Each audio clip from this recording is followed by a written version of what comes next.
Good afternoon, Earth Anchors, new Earth Anchors. This is a lesson in do no harm and empathy and boundaries as we acknowledge that there is sentience that's highly instinctual, so instinctual that something that you and I would see as obvious is not obvious. This is a little hummingbird. We have hummingbirds all over our property, and it is on the top or the ceiling of my garage, and this is at least the fourth time I've had this experience in my life, even in different homes. He was sitting on the bikes on the bike rack, so I lowered them because in the past, and it is the same with this hummingbird, there is a belief that they need to stay up high to get out in a garage. And here is its freedom, right here. Right here. There's even a hummingbird feeder on my car, and I've been sending it regular pictures because animals speak in pictures with emotion attached to it, an emotional charge or equivalent, to come and feed and to free itself once it can see itself at that lower level, free and clear to leave. We know that hummingbirds are attracted to bright colors, particularly red. So my husband's motorcycle, my grandchildren's toys, fans, tools, bike parts, all may have initially attracted this bird. It is now sitting up here at the top, and it has been exhausting itself flying around my ceiling.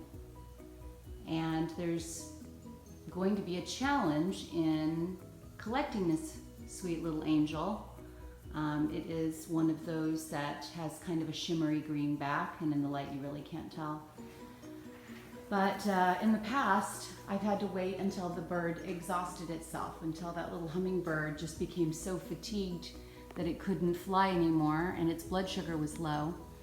And I've climbed ladders and I've reached up and grabbed them with my hand once I could, once they were docile and depleted, and then walked them out of my garage and gave them sugar from a bird feeder, and then they zip away like an Energizer bunny that's just been given new batteries.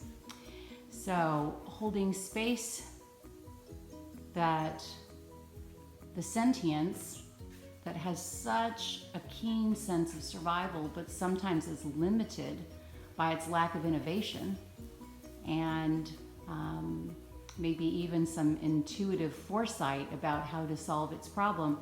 Instead of flying around the top rim of my ceiling, seeing where the light's coming from, choosing to descend down to its source of nourishment and replenishment, which will give it eye level to its freedom. Perspective. There's a really big lesson in this for all of us. How often are we doing the same thing over and over again, depleting and exhausting ourselves, and all we had to do was come down where we could be nurtured and nourished and see our freedom. To be continued.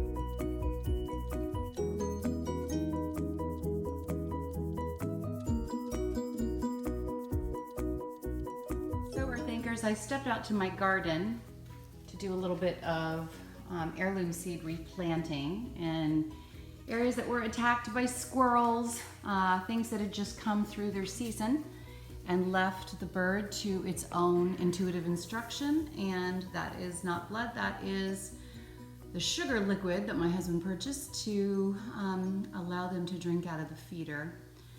And yes, it is red. But this is evidence that it got the message, it came down and it drank because it left the drips and the drops. It was obviously very thirsty, and I am so grateful that sometimes all we have to do is send a message to nature. And when we get into the Earth Anchoring series around Do No Harm, we will talk more about this. But in the meantime, cheers to life, cheers to the miracle of our intuitive sentience.